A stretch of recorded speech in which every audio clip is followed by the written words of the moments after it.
അടുത്തത് presidential speech ആണ്. പ്രസിഡന്റിനെ സ്റ്റേജിലേക്ക് ക്ഷണിക്കുകയാണ്. Good evening everyone. ബഹുമാനപ്പെട്ട വിശിഷ്ട അതിഥി Honorable Judge K.P. George and Rockland County Legislator Dr. Ari Paul, our Chairman Sandeep Panikkar and മറ്റു വിശിഷ്ട അതിഥികളെ, കേരള സമാജം കുടുംബാംഗങ്ങളെ, സുഹൃത്തുക്കളെ, കുടിയേറ്റ മലയാളികളുടെ ഒരു സാംസ്കാരിക സംഘടനയാണ് കേരള സമാജം ഓഫ് ഗ്രേറ്റർ ന്യൂയോർക്ക്. ഒരുപക്ഷെ ഏറ്റവും ആദ്യത്തെ മൂന്നാമത്തെ കേരളത്തിന് വെളിയിലുള്ള മൂന്നാമത്തെ സംഘടന, ആദ്യമായി സ്ഥാപിതമായ മലയാള സംഘടന, കേരളീയ സംഘടന എന്ന ഖ്യാതിയാണ് കേരള സമാജം ഓഫ് ഗ്രേറ്റർ ന്യൂയോർക്കിന് ഉള്ളത്. ഏതാണ്ട് അരനൂറ്റാണ്ടിലധികമായിട്ട് ഈ കുടിയേറ്റ ജനതയുടെ, കേരളത്തിൽ നിന്നും ഇവിടെ കുടിയേറി ജീവിക്കുന്ന നമ്മുടെ സമൂഹത്തിന്റെ സാംസ്കാരികമായിട്ടുള്ള ഒരു ഏകീകരണം എന്നൊരു പ്രക്രിയയാണ് ഈ മഹത്തായ സംഘടന ചെയ്തുകൊണ്ടിരിക്കുന്നത്. ഒരു തറവാട്, സാംസ്കാരികവും സാമൂഹികവുമായ ഒരു തറവാട് എന്ന ഒരു ഖ്യാതിയാണ് കേരള സമാജത്തിനുള്ളത്. ഞാൻ സുഹൃത്തുക്കളോട് പറയാറുണ്ട്, കേരളത്തിലെ പൂമുള്ളി മനയാണ് അമേരിക്കയിലെ ന്യൂയോർക്കിലെ കേരള സമാജം. അതായത് ഏറ്റവും പഴക്കം ചെന്നതും വളരെ വിശാലവുമായ വലിയ വലിയ ഒരു പ്രസ്ഥാനം. പൂമുള്ളി മന നിങ്ങൾക്കറിയാം, കേരളത്തിലെ ഏറ്റവും വലിയ പഴക്കം ചെന്ന മനയാണ്.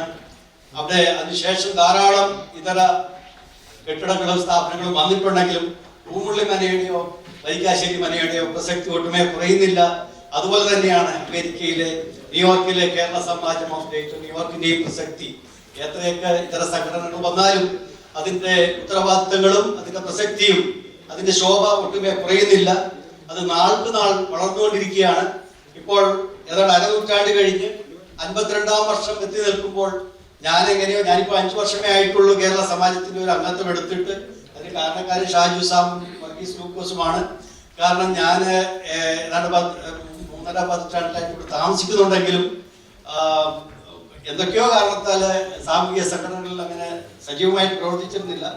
എന്നാൽ 5 വർഷം മുൻപ് ആണെങ്കിലും പ്രത്യേക സാഹചര്യത്തിൽ ഈ പ്രസ്ഥാനത്തിന്റെ ഭാഗമാകുവാനും അതിന്റെ കമ്മിറ്റി മെമ്പറായിരിക്കുവാനും കൊച്ചു സ്ഥാനങ്ങൾ വഹിക്കുവാനും കൂട്ടായിട്ടുള്ള ഒരു പ്രവർത്തനത്തിന്റെ അതിന്റെ ഒരു ലഹരി കിട്ടിക്കഴിഞ്ഞപ്പോൾ പിന്നെ എന്നോട് ഒട്ടിച്ചേർന്നിരിക്കാനുള്ള ഒരു ത്വരയാണ് എനിക്കുണ്ടായത്. അങ്ങനെ ഈ വർഷം അവരെന്നെ പിടിച്ച് ഈ കസേരയിൽ ഇരുത്തിയിരിക്കുകയാണ്. അതൊരു നിയോഗമായിട്ട് ഞാൻ എടുക്കുന്നു. അതിന്റെ ഉത്തരവാദിത്വത്തിനെയും അതിന്റെ ആഴം ഞാൻ മനസ്സിലാക്കുകയും അതിന്റെ അർത്ഥവ്യാപ്തിയിൽ അത് ഉൾക്കൊണ്ടുകൊണ്ട് പ്രവർത്തിക്കാൻ ഞാൻ ശ്രമിക്കുകയും ചെയ്യും. ജാതിയുടെയും മതത്തിന്റെയും നീരാളിപ്പിടുത്തത്തിന് പുറത്തായിട്ട് സാംസ്കാരികമായും സാമൂഹികമായിട്ടും മലയാളികളെ ഒന്നിച്ചു നിർത്തുക എന്നുള്ള ഒരു വലിയ കർത്തവ്യമാണ് നമ്മുടെ ഈ കേരള സമാജം നിർവഹിച്ചുകൊണ്ടിരിക്കുന്നത്. നമുക്കറിയാം, നമ്മുടെ കേരളത്തിലും ഇന്ത്യയിലും ഒക്കെ ജാതിയുടെയും മതത്തിന്റെയും രാഷ്ട്രീയത്തിന്റെയും അതിപ്രസരം കൊണ്ട് നമ്മുടെ സാമൂഹ്യ ജീവിതം, നമ്മുടെ വ്യക്തി ജീവിതം, കുടുംബജീവിതം എല്ലാം താറുമാറായി കഴിഞ്ഞെന്ന് പറയാം. അങ്ങനെയുള്ള ഒരു സാഹചര്യമുണ്ട്. അവിടെ മാത്രമല്ല, അവിടെ നടക്കുന്ന എല്ലാ വേണ്ടാത്ത കാര്യങ്ങളുടെയും ഇമ്പാക്ട് ഇവിടുത്തെ ഈ അമേരിക്കയിലെ മലയാളി സമൂഹത്തിലും ഉണ്ടായിക്കൊണ്ടിരിക്കുന്നു. ഇവിടെയും മതസ്പർദ്ധ, രാഷ്ട്രീയ സ്പർദ്ധ ഇതൊക്കെ വ്യാപിച്ചുകൊണ്ടിരിക്കുകയാണ്. നമ്മുടെ ഇടയിൽ തന്നെ പലതരത്തിലുള്ള മലയാളികളെ നമുക്കിപ്പം കാണാൻ കഴിയും. ഒരു പക്ഷേ 10 വർഷം മുമ്പ് നമുക്ക് അങ്ങനെയുള്ള മലയാളികൾ ഇവിടെ ഉണ്ടായിരുന്നില്ല.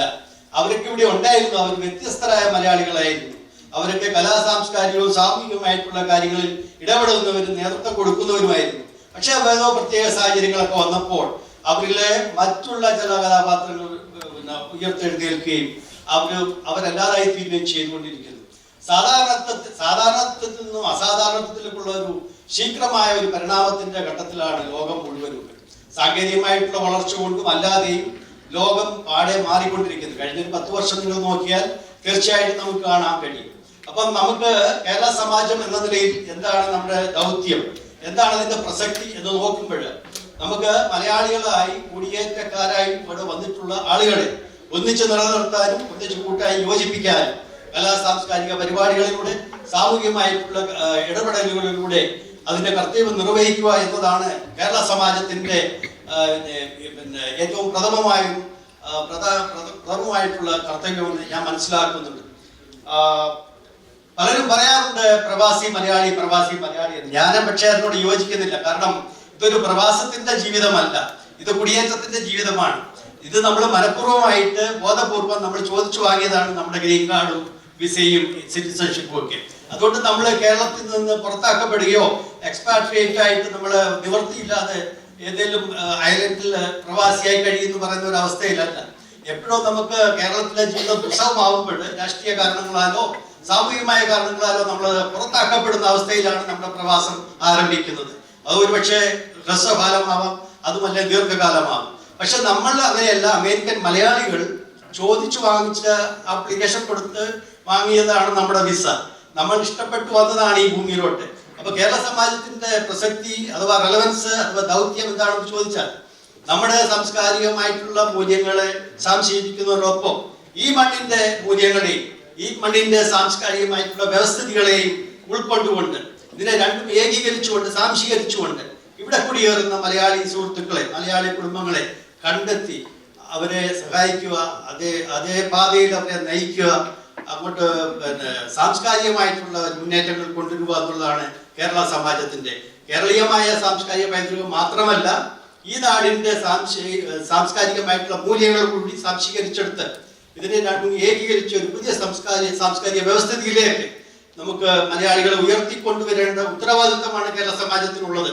അതുകൊണ്ട് നമ്മൾ ഇനി എന്ത് ചെയ്യണമെന്ന് ചോദിച്ചാൽ, ഇവിടെ ഞാൻ നിഷയോട് സംസാരിച്ചപ്പോഴും പറഞ്ഞു, ഇവിടെ ഒരുപാട് മലയാളികൾ ഭൂകമ്പം ഉണ്ടാവുമ്പോഴേ ഒരുപാട് ആളുകൾ കുടുങ്ങിക്കിടക്കുമെന്ന് പറയുമല്ലോ.